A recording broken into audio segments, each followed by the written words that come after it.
Some of the surveys that have been conducted in our community and throughout Canada are showing the majority of people, the high majority of people, want to age in place and they don't want to have to move again, especially those who are in wonderful communities where they've made lots of friends, they may have pets and family members close by, so they want to make their house work for them.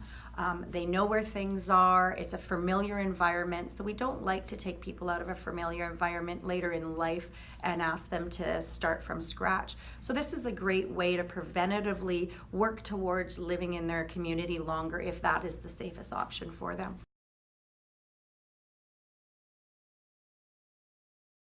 Right now, through the public healthcare system, usually people are not making changes to their home or adding support services unless there's been maybe a fall, an injury, and out of discharge planning. The hospital does a lot to get people home safely, but sometimes there's a gap there, and that's where we fit in to help people who maybe, we want to move it to the preventative end of the spectrum and start helping people prevent those hospitalizations, prevent falls. By preventing the first fall at home, often what we can do is prevent that hospitalization that may lead somebody to eventually go into a care facility like an assisted living facility.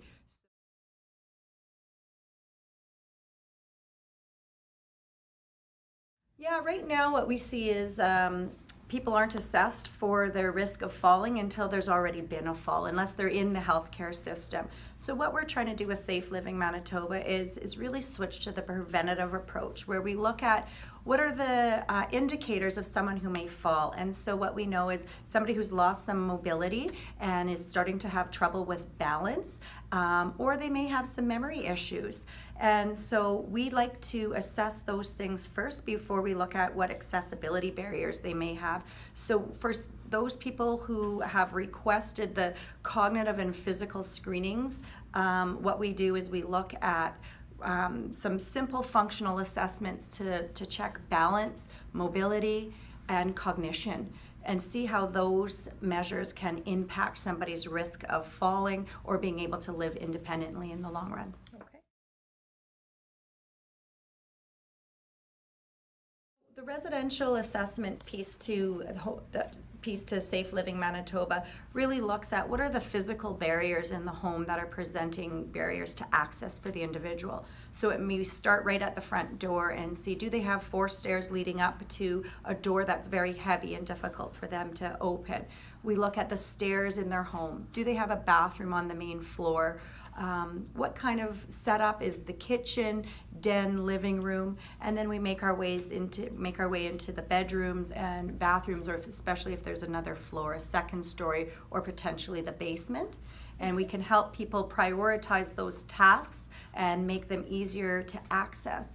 And sometimes it takes home modifications to do that.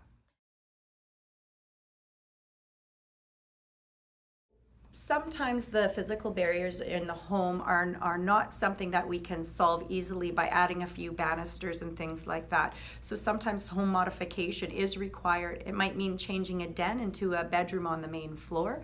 It might mean some simple modifications.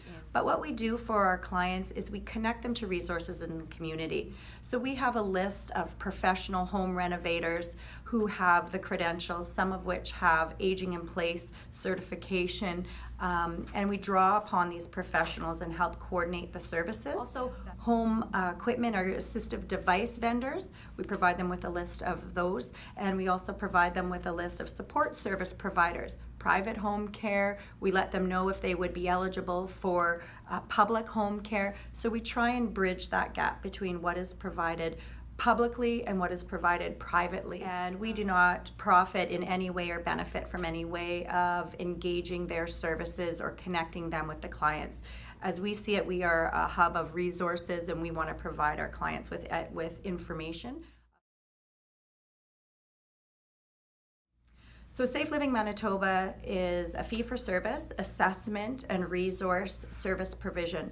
And we charge $350 for the 1-hour assessment, and you get a generated report that outlines all the risk factors, the environmental barriers, and also provides all those resources that pertain to maybe yard care, support, personal support in the home, It may also be the home renovation recommendations. So all of that you get out of that 1 hour visit.